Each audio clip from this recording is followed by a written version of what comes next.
There are such ignorant Buddhas. Because there are two ways of the scale you can go. Either you go up to the highest level of consciousness, or you can descend very low, and just be ignorant, just playful.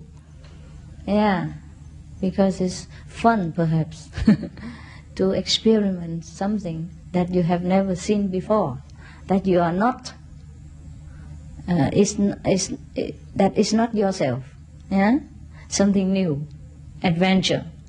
Just like sometimes we go into the mountain, we walk into the wilderness, and there are tigers, elephants, bears, lions, panther, bandits sometimes, robbers, everything, but we like it. Some people like it. Or some people climb the Mount Everest, There's nothing up there, only snow and garbage. But some people like to climb up and just have a look. Yeah, when you come up there, there's nothing there to look. Yeah? It's just like Colorado.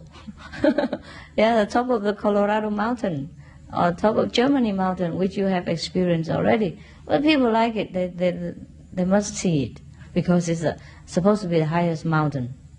And then so they went up there and spent a lot of effort and time and money, holidays time, and energy, and also litter a lot of garbage around there. And then they climb down again.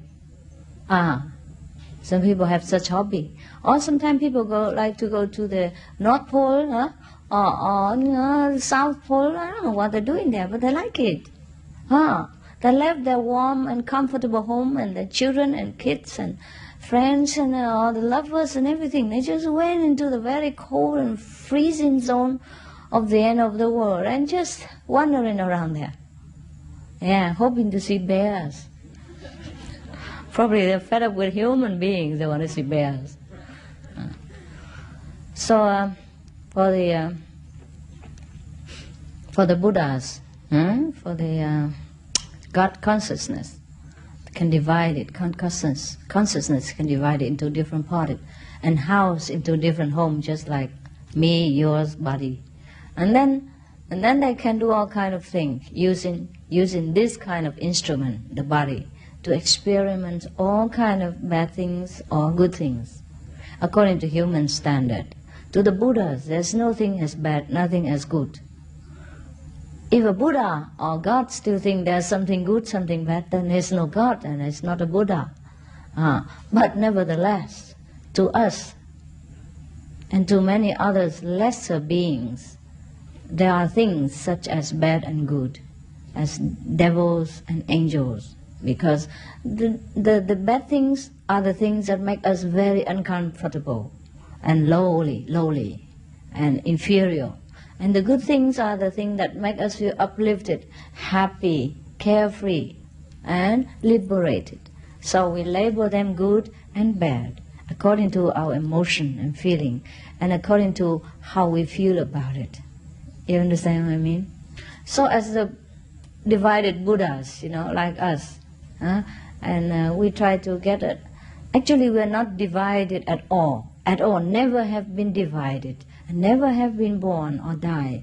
It's just that our spark of the consciousness, or the consciousness just try to grasp some of the instruments, and then play different part or experiment different things. Just like me here, look, the whole body is mine, but then I use my right hand to grab a book, or the left hand grab a book, and the right hand I grab a pen, and the right feet I do something else, maybe scratching the left feet, or doing something, or kick somebody for fun, and maybe writing something like this. While I'm talking to you, I still can write. You see, my mouth is talking, my ear listening to your laughter or your response, and my right hand writing, my left hand holding a book, etc., etc. So actually, the whole thing is God.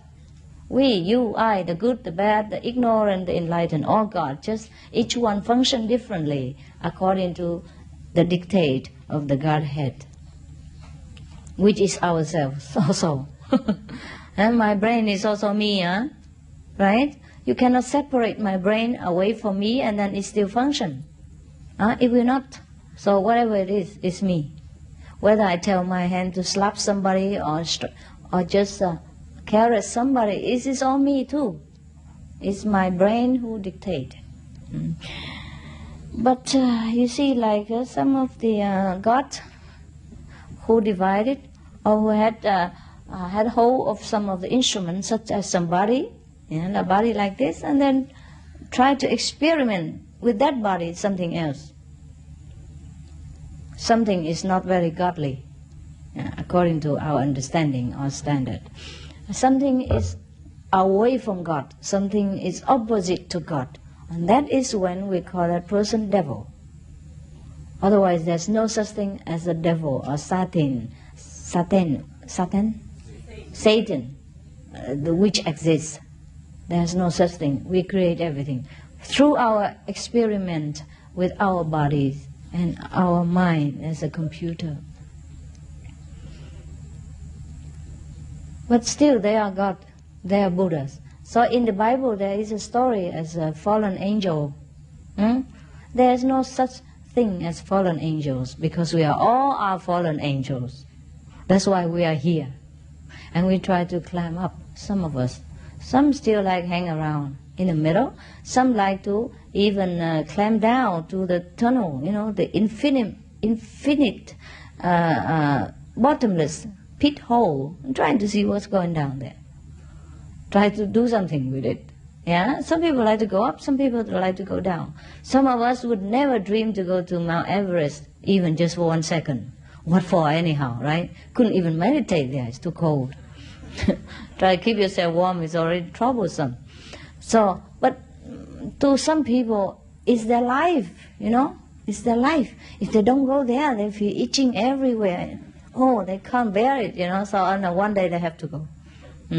So some people like to go to the North Pole, South Pole, things like that, to experiment the end of the planet.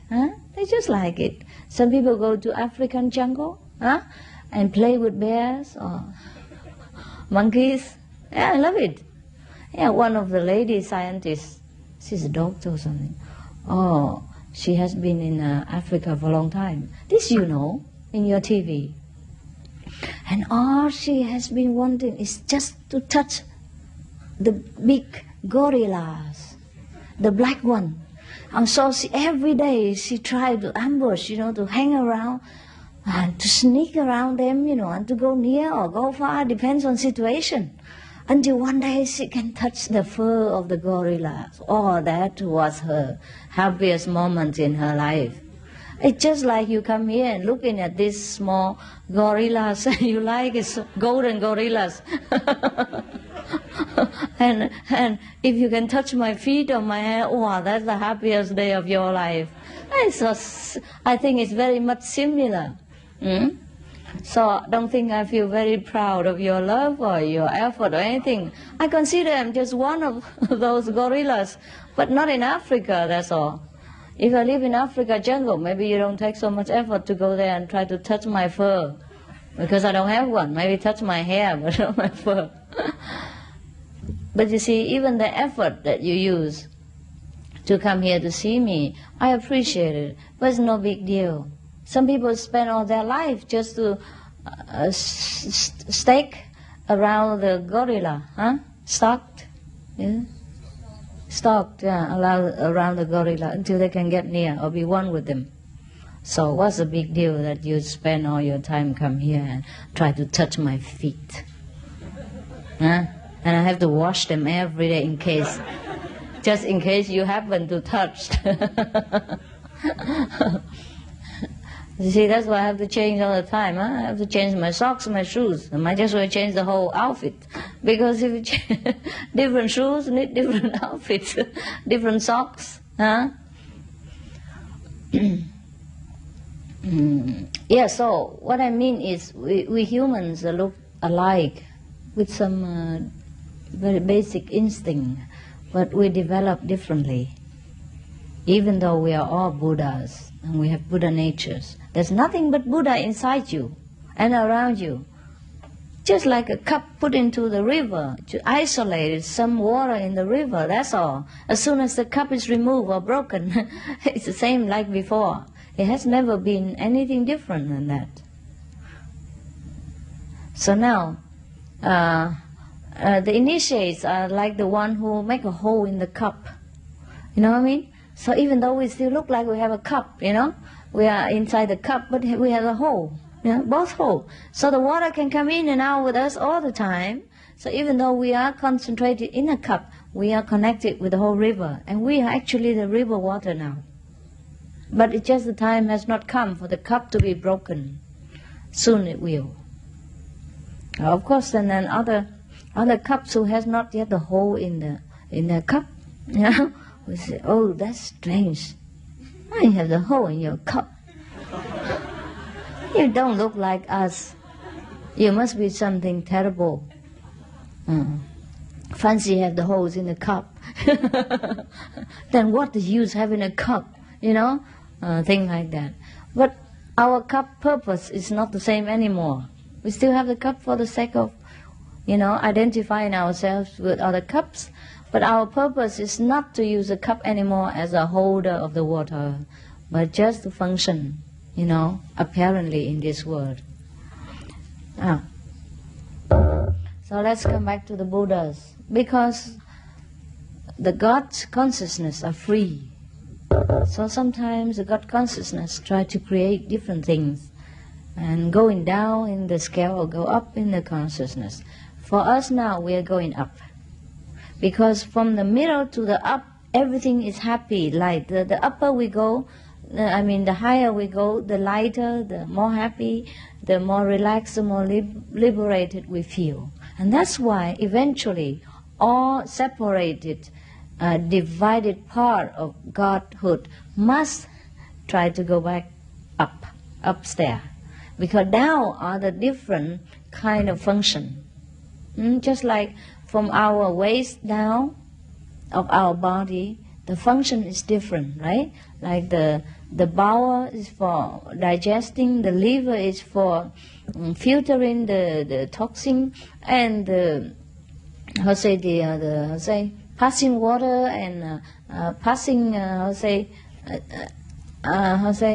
excrement system, and the legs are to walk, thing like that. Okay, but from the waist up are a better department, even though it's all ourselves. Yeah, there are heart, you know, to function. If without heart, it's terrible. And lung, very important. So we can take in the air. We live every day because we take in the air. And the heart have to pump the blood all over the body. Without these two organs, we die immediately. So that's that. And then the throat, to take in the food, nourishment for all the body organs. And the tongue just to taste good. That's a pleasure.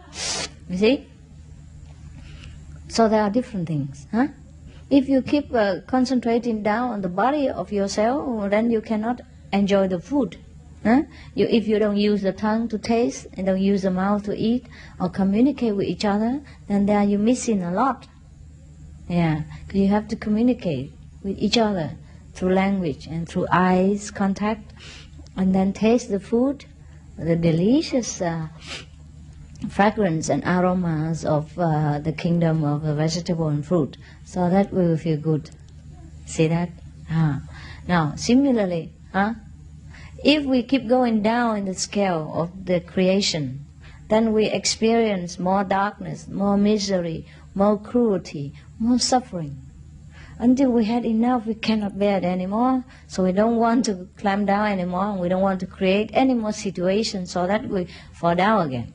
Now we try to create something so that it will lift us up, and then go into the upper consciousness, then we will feel better. And the higher the better, the higher better, and then we say, oh yes, now that's that. That's the way it should be. Oh, now I want this. I don't want that again. I don't want the lower and dark and suffering anymore. I want to go up. That's why after initiation, after you meditate more and more, you feel light-hearted, you feel free. You don't care much about your material comfort anymore. Just the minimum we do. So you come here, you pitch a tent with you camp, you fight with the weather, with the flood and the mosquitoes and everything. But it's all right, because your heart feels good. You feel good, you feel at home, you feel this is the simple life that you want, even though your karma do not yet allow you to come and live permanently like this. But sometimes you already feel good. For 1 or 2 weeks or month, you already feel good. You feel, oh, this is the kind of life I want. This is the carefree style that I always wanted. And this is what's good for me. And so you like it, and you begin to taste what it's like to be near God. What it's like to be back to the Godhood. What it's like to become God again. Slowly and slowly you like it, and I said, wow, this is it. And stupid, you have left all this before. You should have enjoyed all this, but you deny it so that you can taste it again. Because you live in luxury. In a God kingdom, you don't know anything else. You don't know what God is. Just like you live in a man island, you never know what woman is until you saw one. And you say, look different, huh? Yeah, this definitely not us, huh? Yes. It's just like the Cambodian people also, huh? They have never seen such an unconditional, loving group like us. So when we come, they begin to realize that we are different. Before they don't see it. Before there are so many tourists who come and go here, huh? There are a lot of Asian people, Chinese people living around, but they don't realize there are such people at all until we came. Because we are really different. We have holes in our cups. And they don't have. But don't try to tell them the difference between us, because they don't know. If you tell them the difference between us is just the holes in the cups, they will think you're nuts. In this world, you don't do this kind of thing. In this world, you go out, climb up the position in the society, make money, the more the better. Go in a big car, bodyguards and all that. Yeah? Have your private airplane. Then people think, yes, she's normal. Yes. Actually, the first time I came to, not the first time I came to the United States. First time I met my family members, one of my niece, asked me, do you have your private airplane? That's the first thing she asked me. I said, I'm sorry, my child, I don't have it.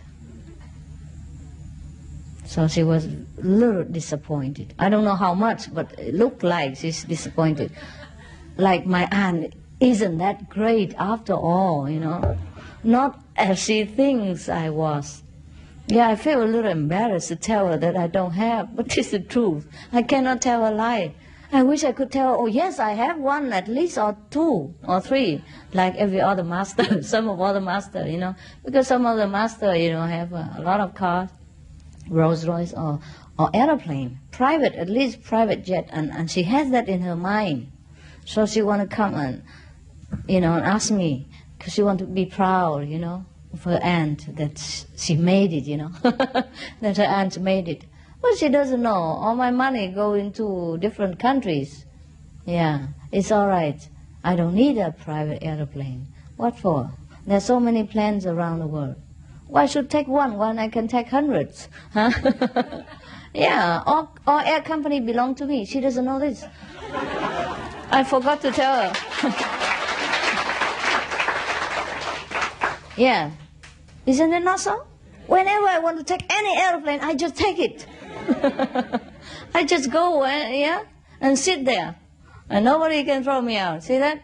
So that means Air Cambodia, Air Thailand, Air America, Air France, Air Russia even. I took them all. Whenever I need any of them, I just take them. Depends on where I want to go. See? Isn't that greater than to having just one aeroplane? Right? Just CHINGHAI Air? But I didn't have so much time to explain to her. Yeah, I was feeling a little embarrassed to disappoint her, so I was kind of speechless. I saw her disappointment. Yeah, and I know how she felt. I wish I could have told her something else, make her feel better. But because it was the first time I saw them for nearly 30 years, I was speechless, I wasn't more also emotionally happy. And I didn't think of airplane at that time.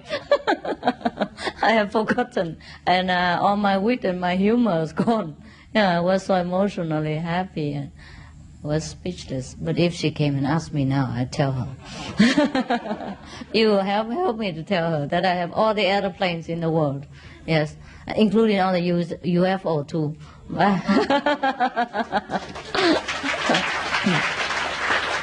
Yeah. Whenever they let me use it, I will. The UFOs. Yes, yes. Because we are a little different, really. Huh? Because we are so much more detached than many of the people in this world. And the way we do things are very simple and carefree and unconditional. So the people of the world are not used to this kind. Yeah, you understand? Not used to this kind. So that's the difference between many people. If we use our creative thinking and our creative energy for the good purpose, then the world go up and up, up, up, up, up, up, up, in all kind of development and all kind of benefit. If we use it in a lower down scale, then wow, we also create a very, very big kind of negative force, and that can destroy humankind or the planet.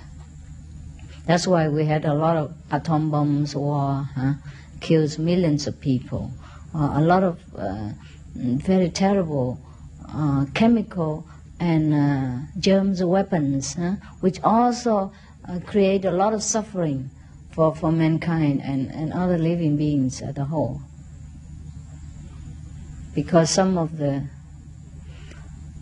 human beings prefer to use their genius in that way.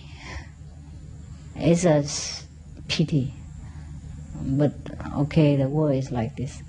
So it's not that we come here and try to expect that everybody become as good as a Buddha or as angels or as ourselves. But our purpose is to show how good we are, that's all. And no, nothing else. Nothing else in return. That's our duty. Always have to show how good you are. How good we are, that's it. And not to wait for the other to show how good they are, or whatever they are. Our purpose, our duty. And for our own good, we always have to show that we are good. That's the part that we must show. That's the part that we must develop. And that's the only choice if we want to be back to the kingdom of God and be God-like, or return to be one with God. If that is our purpose, we must always be good, be noble, and disregard of what other people show, how they show themselves, how they choose to represent themselves at that moment or any moment of our life or our encounter. Now you understand why the world is like this. Because of the choices that people made. And the choice that we made in the past life too. And some of the choices we don't make. We're indecisive. Indecisive? Yes. And that's also my trouble. If we see something good, and we have the urge inside to change, and we don't do it, that also creates karma, bad karma. And we also have to partake of the consequence of that, of our indecisiveness, of our weakness, that we see good things, we see the thing that we should defend, we should change, and we don't, or we did not. So it's not only our action brings consequences, our inactions also bring consequences. Anything in this world, whatever you think, wherever you walk, you breathe, and you turn around, you talk, everything brings some result. Bad or good depends on the cause. Depends on how you think and how you react or how you talk. Okay? So we have to always be good, and think good and talk good, so that the consequence in the future will be good, or at least less bad, or at least neutral.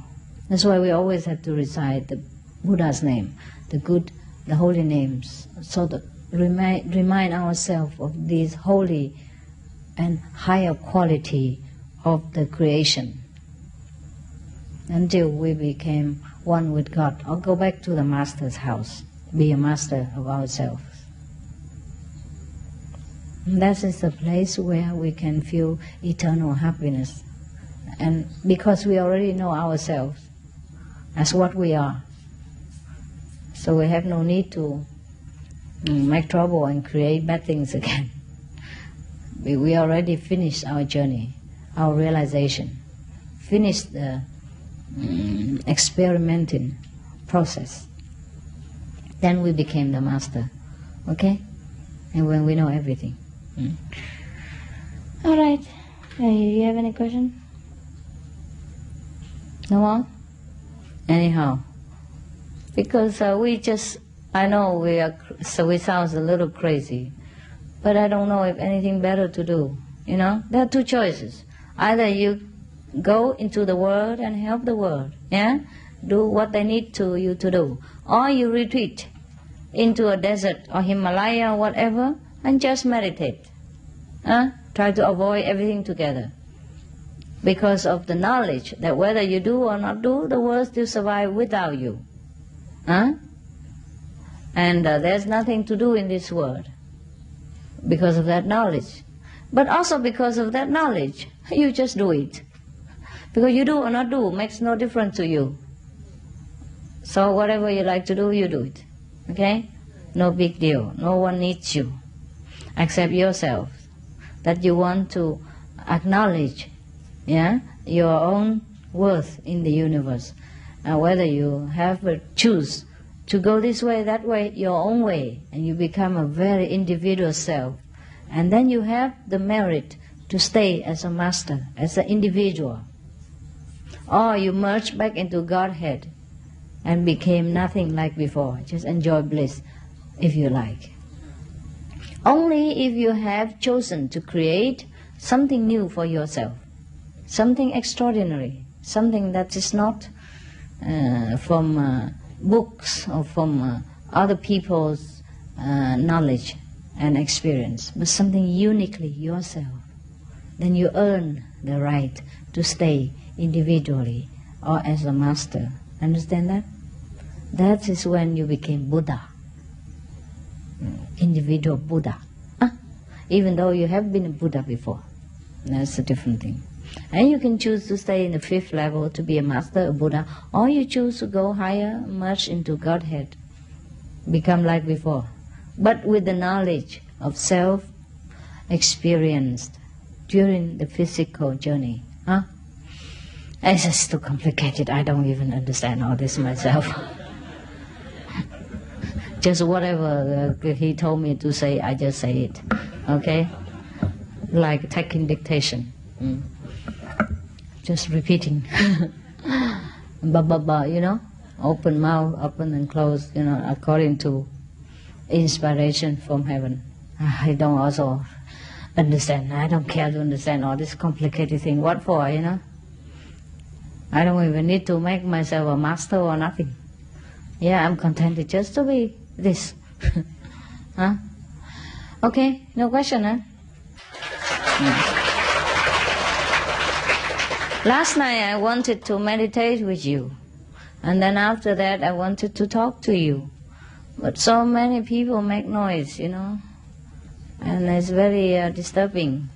And they scare all my inspiration. They frighten them away. So try not to make noise during meditation hours. I told you already that the stones are put in there for purposes, so that you sit still like a Buddha in that temple over there. Not even moving your lips. Because if you move, it becomes... And people know that you are not a Buddha. What a shame, huh? Because everybody thinks you are Buddha already. Who knows that the next one to you is not a Buddha or not, you know? Already made become Buddha or not. So better don't show your bad side, huh? Let people think that you're a real good practitioner. Sit there, don't move. Yeah, some people don't move at all. I saw them. They sit very, very quiet and long time, you know, with their head on the shoulders of the next person.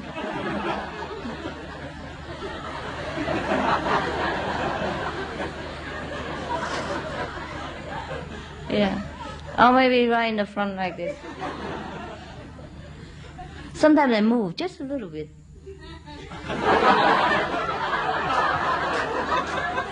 Just a little bit like this. Or jerking a little. It's just because the neighbors snore too loud, that's why. He was very quiet, and then some neighbors snore like, and then it. But it's because our practitioners are very deep in their devotion, so even the snore won't wake them up. So they just jerk a little bit.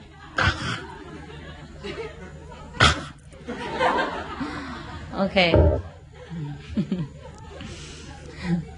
I'm very proud of you. Okay, so ciao. See you.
You don't have to wear all this, okay? Let outside people wear them. Because you're already beautiful inside, right? Except when you have to go to work or see the president or something. And you should wear something like this. Does it look too much? Looks okay, huh? Yeah. Beautiful? Look like the way you like, huh? French, huh? Very Frenchy, huh? Or like a French fry. Crispy. You like to stay here? All of you? Permanent? Wow, be welcome. Good. But look like you feel good here, huh? Why is that? Because I'm here. I expect you to say that. Any other reason? Any other reason than that? Or everybody thinks the same? You like to help the people? Oh, really? Because the energy. You feel good? We feel good anywhere, anyhow. You know? Is that right? It's not here or there, because we're always in heaven. It's just that whether we choose to accept it or not. Everyone said to us that we are in heaven, and heaven is here and now. Or nirvana is right in front of your nose, or maybe even inside your nose already. But we find it's very difficult to accept this, because we are so clouded with ignorance, with habitual fear and negative feeling and thinking.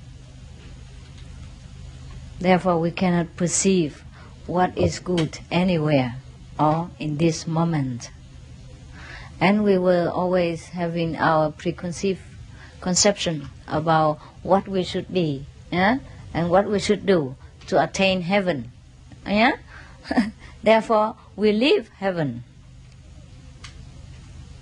Because as soon as we divert our attention to something else, and thinking that we must do that, do this, in order to attain heaven, at that time, we focus our attention on something of no heaven. Understand what you mean? And then you leave what you already have, or what you already are. But most of the time we do that. And that's why we cannot feel that we are in heaven. So if you concentrate the way you do right here, yeah, the way our brother just mentioned that the energy here is good, it's because you concentrate.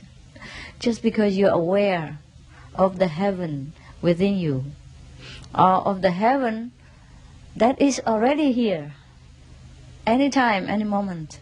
The only time we don't experience heaven is that when we concentrate on something else, which is not heaven. Yeah, like the neighbor, what, doing what, or some negativity around us. Of course, we're bound to be noticing these things, unless we are in one of the stage that we cannot even notice anything. The time will come for some practitioners that you only experience heaven and nothing else. And then you even forsake your body function, your mental state. You're always in bliss. And that's why some of the practitioners in the Himalayas or elsewhere, in remote area or in some other places, see, in such a stage as in extreme realization, some people would just pass out, or lay there unconsciously, but still breathing, and then also cannot feel the function of the body. Some of the people in some extreme time of samadhi, they just lay there unconscious, sometimes for many months, until the body, kind of deteriorated sometimes. And so very painfully they wake up and realize that this is not the way. And then they chose to be moderate, and be in the middle way, the way the Buddha did. And that's how they come to cope with the physical life again. Otherwise, sometimes if you are too absorbed in the power of samadhi, in the soul blissful stage of reality, and then you don't even remember your body exists. So you don't feed it. You don't let it have all the bodily comfort.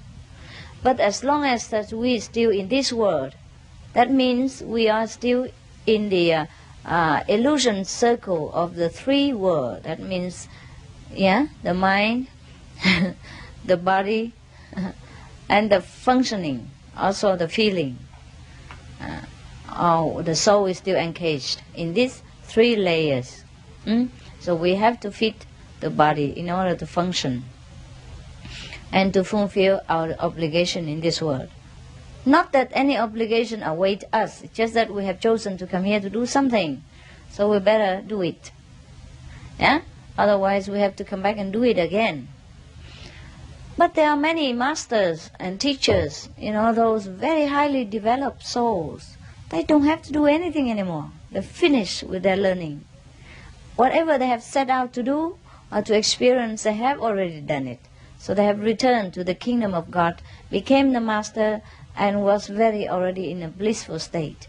But they have chosen to come back again as a messenger, as I would say the leader of mankind. These are not a lot, but there are enough around us. If we see one, we know. If we really seek one, we know them right away, because they're very selfless. And they know everything. Almost, at least, whatever mankind required, they know. And they will seldom ask questions from anybody else. But people will come to them for questions, for answers, for their basic knowledge of mankind as well as heavenly wisdom. They will come to this kind of people. These are the chosen, the selected few, which we call master or messenger of God, or God-man, or the Messiah, whatever name you call them. These are few, but not that few. Every time, every period of time, every situation, there are always people like this, beings like this, very highly evolved, very noble souls who came down to the physical dimension like us, like ours, in order to lead us back into the nobility of the heavenly kingdom, to drag us out of this density of matters which is created by ourselves for some purposes. But sometimes we created it and it became too much for us. Its function further and stronger, more powerful than we expected, and we're out of control. And these beings like masters, messengers, Messiah must come down and help us out of the mire that we have created, of the webs that we have entangled within.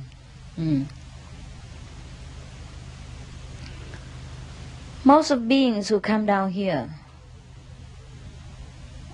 try to come back to the kingdom of God. And that's the purpose of all souls. That's why they came here.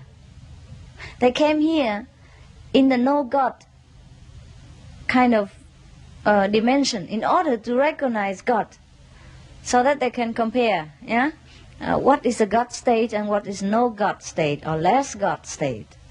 But when they come here, it's too much. The soul is not used to it, all this density, all this suffering, all this heavy and dragging matter around them. So the soul is a little bit lost. Say, wow, what I do now? What I do now?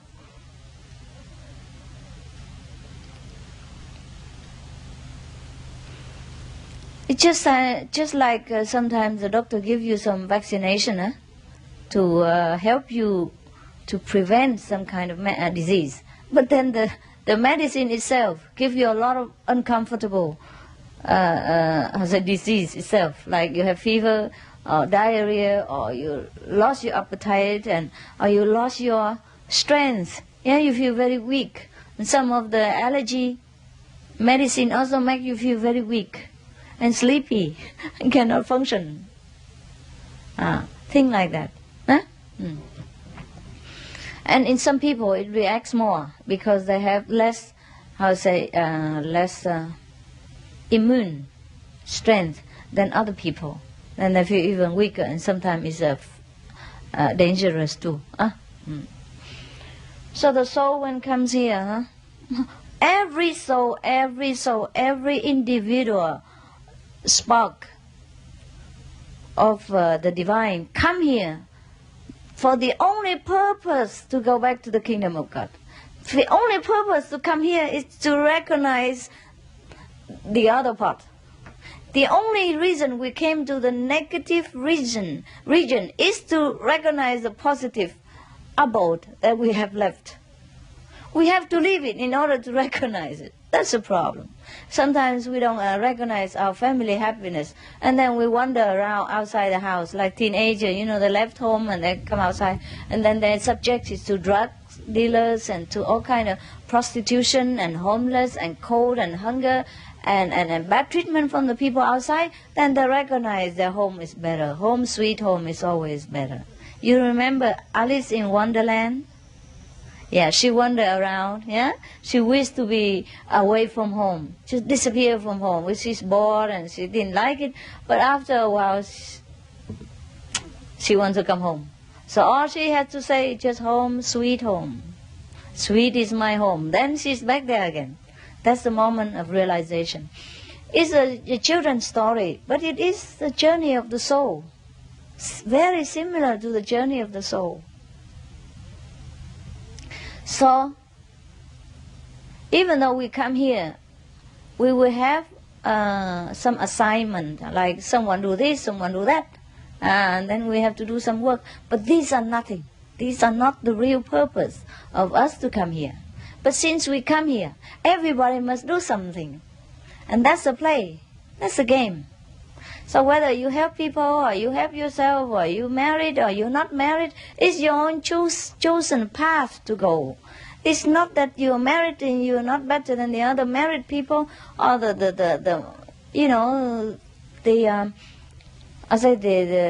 bachelor are better than the married people. It's not that so. Just the way you have chosen to walk in order to recognize yourself again. So like people say that you have to keep the commandments, yeah? The precepts in order to go to heaven or to go to Buddhahood. I say it's not true. Not even the vegetarian diet will keep you, will send you to heaven. It's not a must. It's not an obligation. It is a signal that when you keep all these commandments, when you live according to these commandments, you have found the way home. You are on the right path. You already evolved, developed enough to come back to the kingdom of God and reclaim your own glory again. Just a sign. Just a sign. That's just like if you graduate in college, you have some diploma. The diploma is not for you. It's not an obligation for you to have, but you should have it. Since you are graduating, you just do it easily. You pass the exam easily, and you got the diploma easily. Nobody forced you to have it, and even if you don't have it, it's okay. Just that means you're not graduated. So anyone within their heart, if they found themselves very indifferent to the worldly success or failure, to the fame and name of the world, to the passion and love of human relationship, to everything that is important to human survival. If anyone is ignorant, indifferent to all this, then they must know that they have evolved very, very far. You understand? So the commandments or the precepts are not from me, forced upon you. So don't complain to me, it's too much or anything like that. It is even for you, you should realize again that the 5 precepts or the 10 commandments, even in that matter, are not an obligation from God to tell you that you must keep it or you go to hell. It's not that. You choose what you want to be. You do what you want to do. You do what you passionately want to do. Because that's the only thing you must do while you are here. But remember, the real purpose, the main point in this game is to recognize who you are again, who you really are, not who you are at this moment, but to recognize the real purity, glory of the soul, of your true self before you descend into this world. And must know that the only purpose for you to come here is to recognize the other side. Because without this negative and suffering and dark world, you cannot recognize the light that you are. Nothing to compare. And so that's why. It sounds ridiculous to me too. But that's the way it is. And that's the trouble with us. So do what you do. Do whatever you like to do to make your life more enchanting, more endurable, more bearable while you are here. Because since you are here, you might just well be here, and do what you do, what you like to do.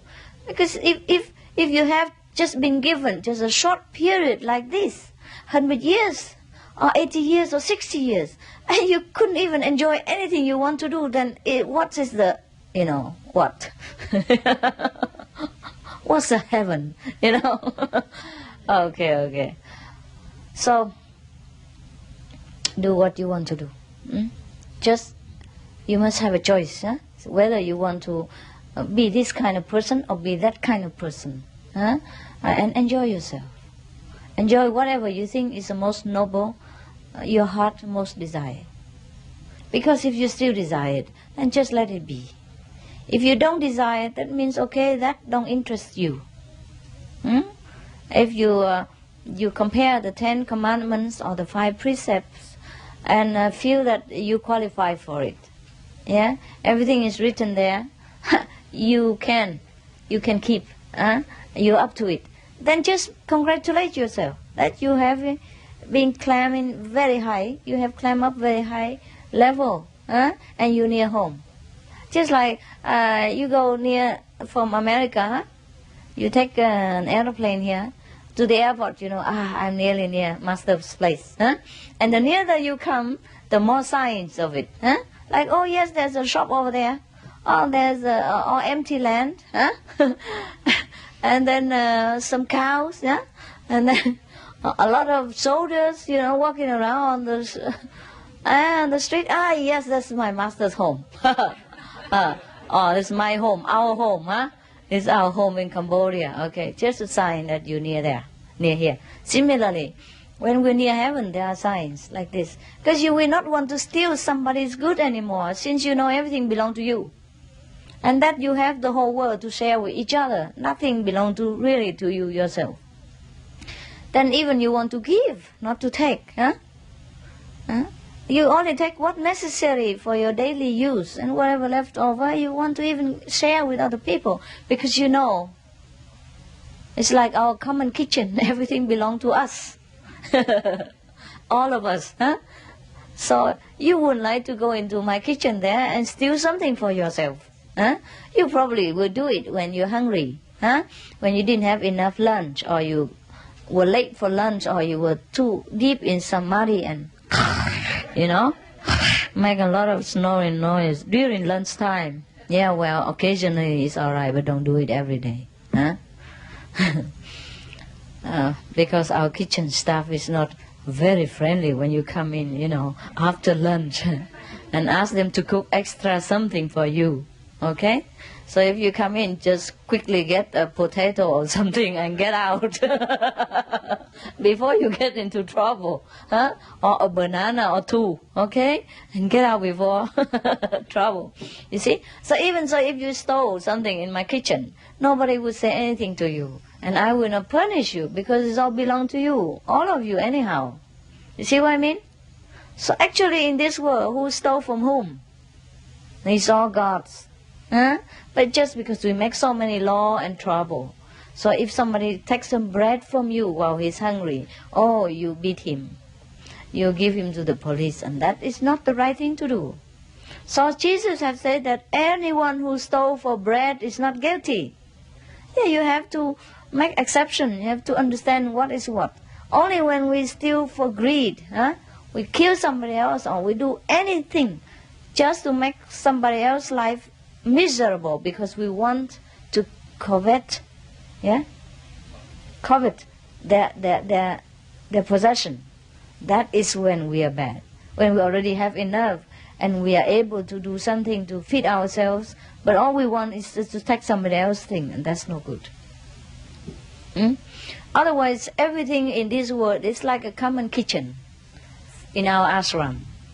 Everyone is free to take anything they wish and contribute something, so that the kitchen will always be full and plenty for anyone who comes with hunger. They eat. Yeah, but it's all right if you not contribute. But in the world, some people store so much things and don't give away. That's why people steal. That's why there are so much laws that you have to keep. You cannot steal, you cannot do this, you cannot do that. But for us, we don't want to steal anymore. We just want to give. Because we know already the whole world is a common kitchen. The whole world is a common possession. So if everyone knows this, there's no need for communism to fight for communism anymore. Everything is common. Right? Yes.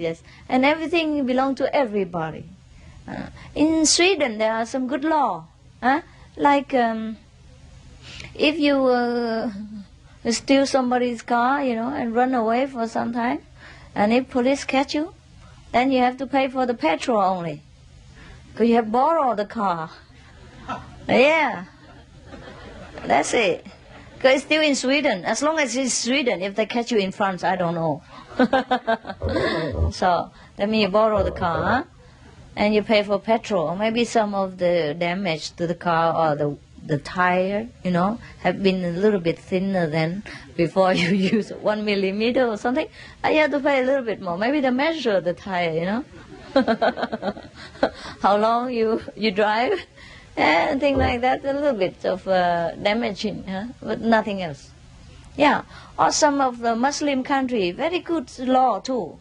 I don't know if many other countries are like that, but like in Malaysia, the government is Muslim, and they build a lot of common houses to give it to people for free, or very little rent. Yeah. And also, if you borrow some money from the bank, don't go to Malaysia and do this. I just tell you, it's good, some good point in Malaysia. If you go to Malaysia, if you're Malaysian, and you borrow money from the bank there, and you couldn't pay it, and honestly could not, then you are not punished or anything. You know what I mean? Yeah. Because you are the brothers. If the brother do something wrong, how the other brother punish you? If he honestly cannot help it, he does not try to cheat you. But mostly people who believe in Muslim religion or truly believe in God, they would not dare to try to cheat anybody. Understand? Just like us here even, They believe, you believe in God, You believe in goodness. And you already passed the precepts. You don't even want to steal. You don't even want to have anything to do with the neighbor's wife or husband anymore. Whatever it is, you have enough. You know everything already. You know everything belongs to you. And everything belongs to God. So there is no desire in you to take everything for yourself. Because it's yours anyhow. Why you have to go and desire and put it in your pocket? What for? So like here, everything here belongs to me. I know it for sure because I created it. I made it, And all the food I bought with my money for you, Would I come in the middle of the night to go to my own kitchen and steal a banana or something like that? Would I do such ridiculous thing? Yes or no? No, of course not. So it's not that I keep the precept here, but it's just the state of knowing for sure that all things here belong to me. So I just don't have to steal anything. You know what I mean? Similar to every of us, if we have reached this stage of consciousness, we will not like to do anything so bad like this anymore. So the 5 commandments or the 10 commandments or any commandments in any religions are just originally from the masters, or from God. That's why you say God has given Moses 10 commandments. You know what I mean? It's not 10 commandments, it's the 10 signals to know that you are near home. If you pass all these, landmarks, then you know you're home for sure. There's nothing else to doubt. Like if you landed in the Phnom Penh airport, that's it, now I'm in Cambodia. The whole world can argue, but I know I'm here. That's that, So, it's ridiculous to tell me that why I tell you 5 commandments or why the 10 commandments too much for people. It's nothing too much. If you don't pass these exams, then just stay where you are. Know that you are still in kindergarten or still in high school. That's all. Nobody say anything to you. If you want to stay in high school, it's all right. That's that. So, but very difficult for the high school student to go to college, even if he wants to. Why? He's not equipped with college, ability. Similarly, for many of the sentient beings in this world, very difficult for them to follow the saintly path. So everything is difficult for them. Meditation, too difficult, too long. 5 precepts, too much. Vegetarian, gosh. Who can eat this? You know? I thought vegetable are only for animals, thing like that. See what I mean? So it's their choice. They cling to their choice of life, and the good experience that they think they derive from this kind of stuff, like having a groovy life, you know, with a lot of passionate affairs going on all around the clock, eating all this bloody, you know, meat on the table, things like that, and they think it's good, and they dare not try anything new, and then they reject anything new, telling them, they say, nah, I don't believe it, and don't believe it, don't even try. Sometimes for me also, like I'm used to it one kind of food or something, and if you give me another, before I try it, I say, nah, I haven't eaten that before. I'm not sure I like it. I don't think I will try. Yeah. But then when I try it, I'm hooked on that and continue to eat more. Yes. Similarly, people outside, they don't practice Kuan method. They don't think of going back to the kingdom of God. They have forgotten their purpose of coming here. Because actually everything created from God is also fun. So this world is also fun for them. Wow, a lot of things to do. So sometimes they deliberately try to hang on, you know, hang around and slow down their journey back to the kingdom of God, so that they can enjoy something more. Because, oh my God, just go back to God, then it's so easy, you know, nothing else to do. Let's hang around. Just like some people make a bad joke, like, a lot of people like to go to hell, better than go to heaven. And the other person asks, why?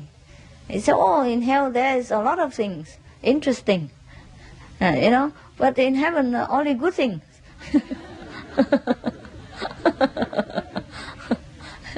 So it depends on your taste and your choice, that you know where is good or not good.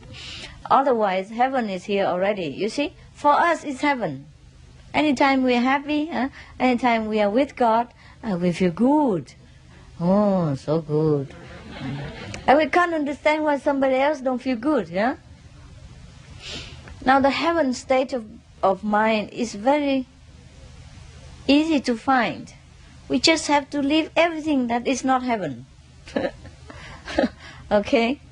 Everything that is not yourself, then we will feel in heaven. Every time. Anywhere. But difficult for many people, because they just focus their attention to everything that is non-heavenly. Therefore they cannot experience heaven even though it's there. So just like you, when you're at home and you have your house, you have your job, sometimes high position, and people respect you and call you boss this, boss that, but still you don't feel good. You don't feel so at ease like here, while you sit on the floor like this, you know, so humble and happy, and you eat simple food, sometimes steal something in the kitchen. But you feel good, Feel good, So the heaven state of mind is your own. Nobody can steal it. Sometimes they can. Sometimes they can. If the ignorant people can bother you so much, just like you're very tired, you can sleep. You lay on your bed and you just sleep very deeply. But the spouse next to you, sometimes she cannot sleep. She can also drag you out of your sleepiness.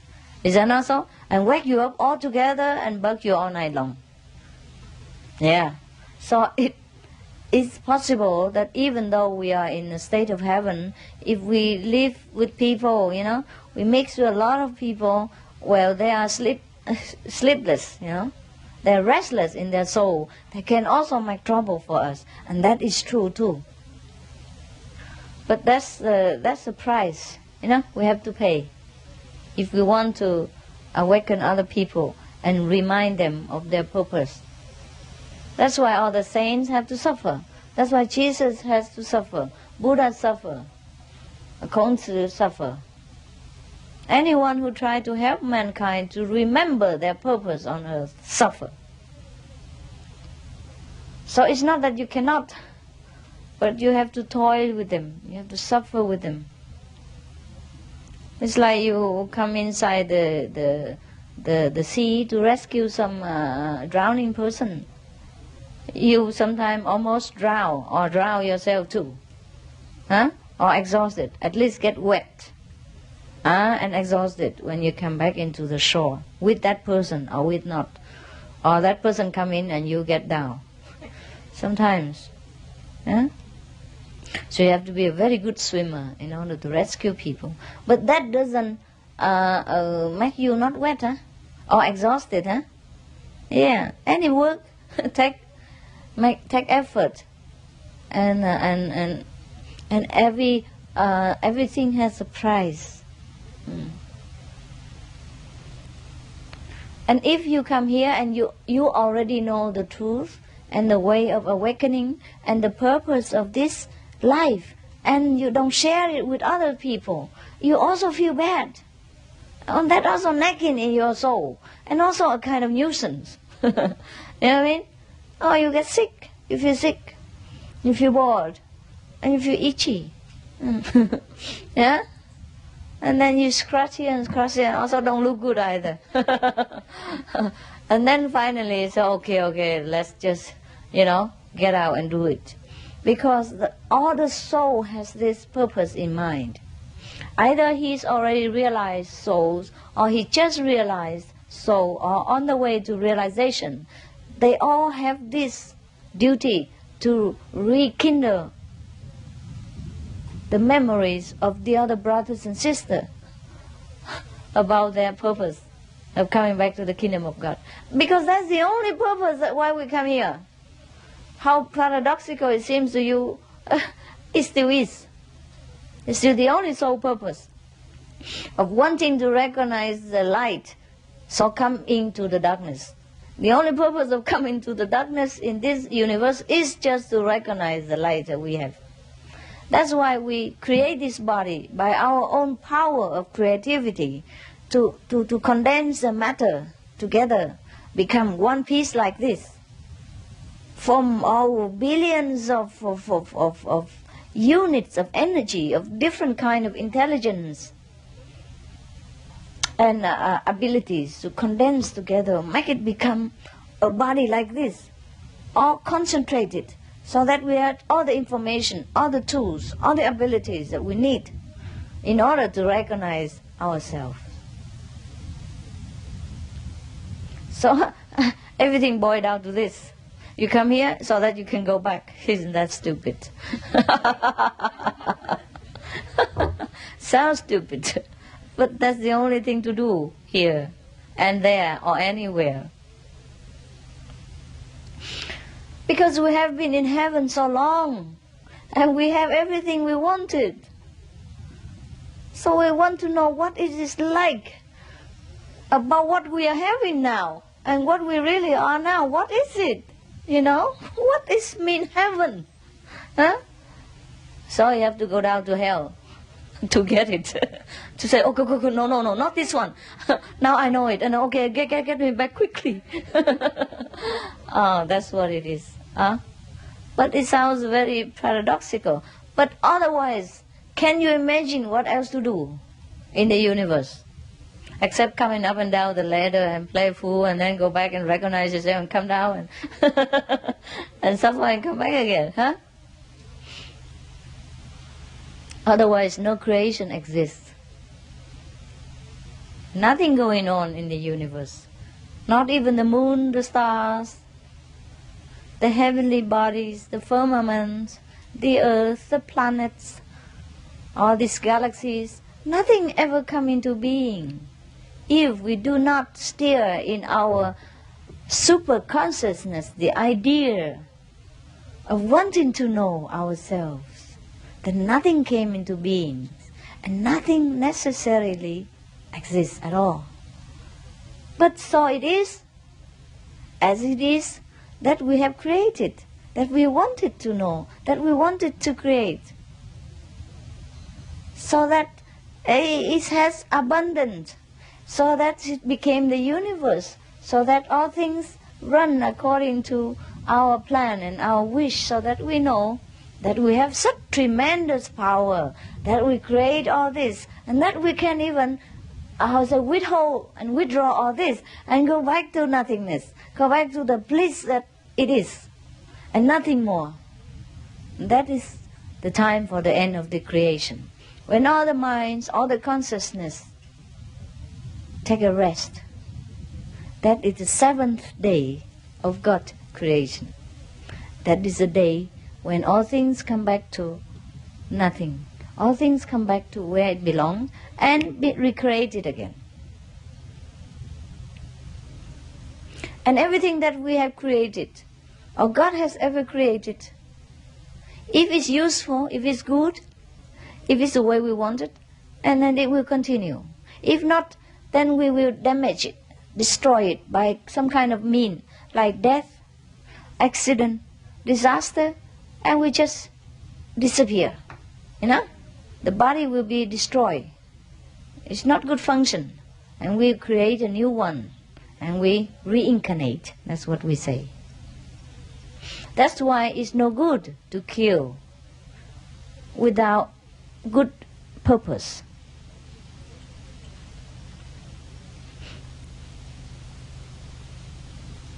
Because we will not destroy what we create for no reason. That's why we cannot kill, because everything we create for some purposes. And if we damage it with our cause, then the whole creation is in chaos. You understand? Missing something. And we have to recreate it again. But the time shortage and the gap between the creation create a lot of chaos in the universe already.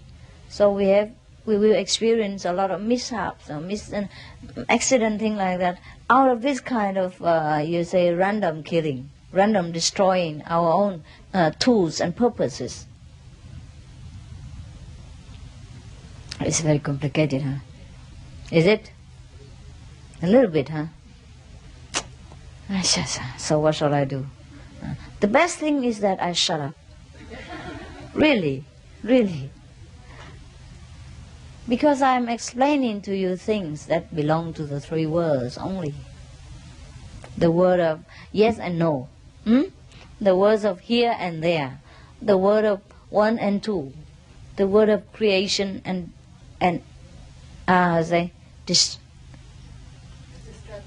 destruction. Thank you. Yes.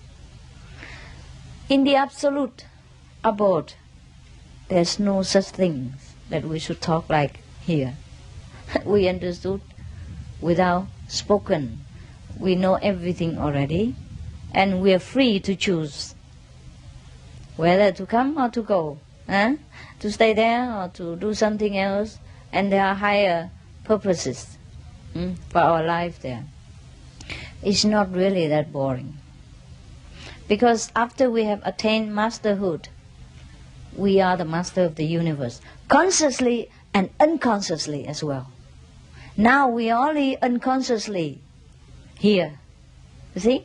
But once we attain masterhood, we have a different body, and we can enjoy everything, and we decide our fate and our work and our actions and everything. And that is when we attain masterhood. And we can do it right here too, while we have this body.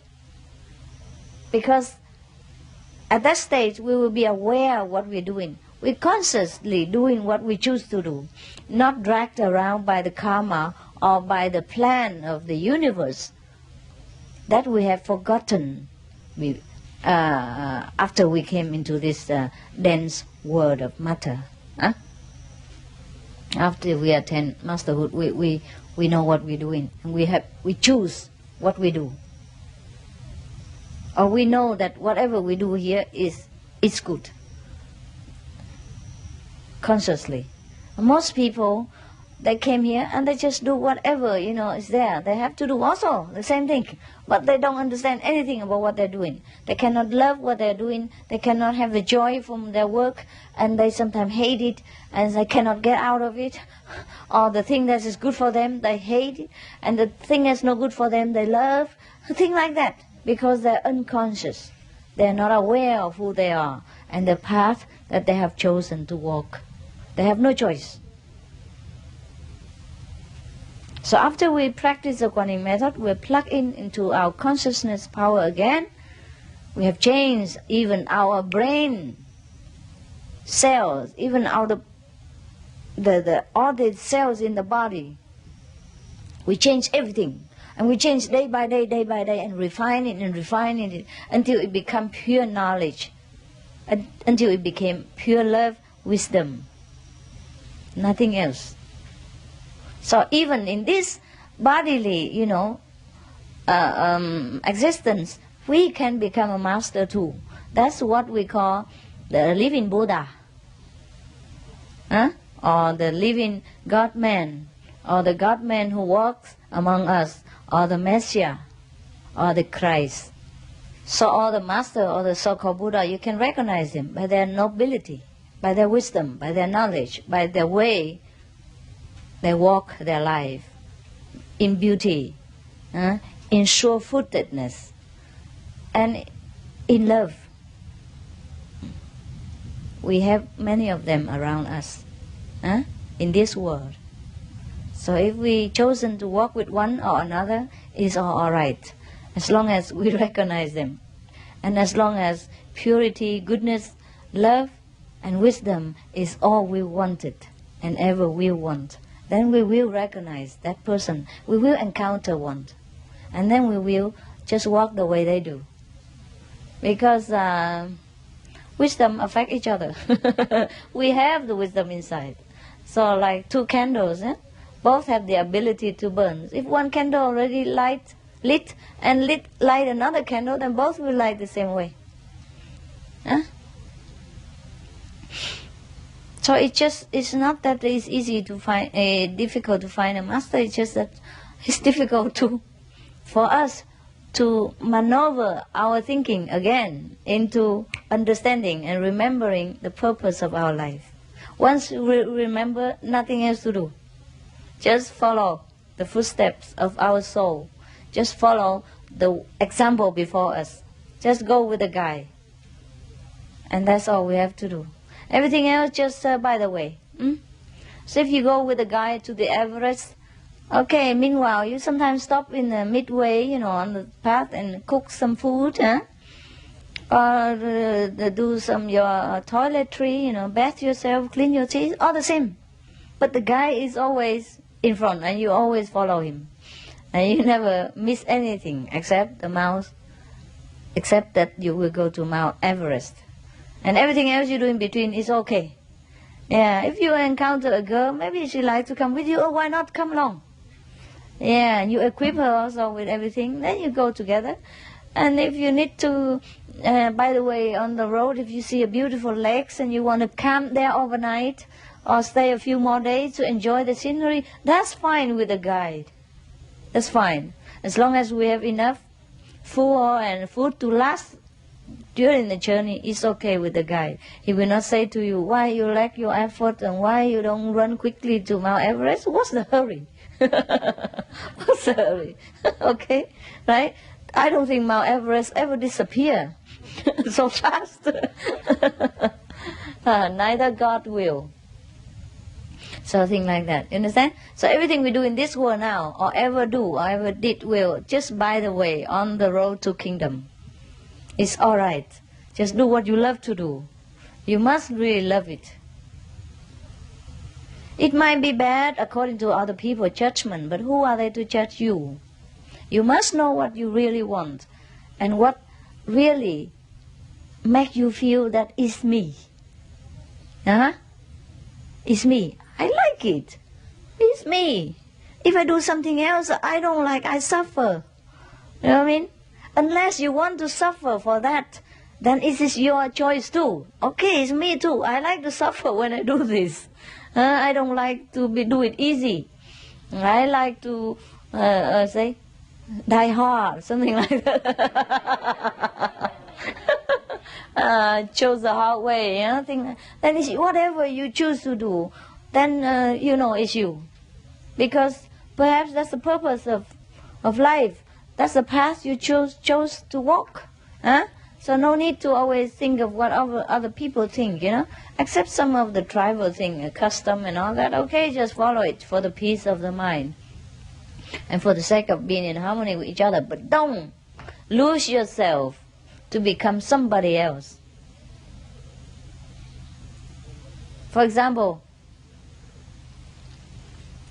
okay, you bow to some statues, because of the custom, so that things are in peace and harmony. You respect other people's custom.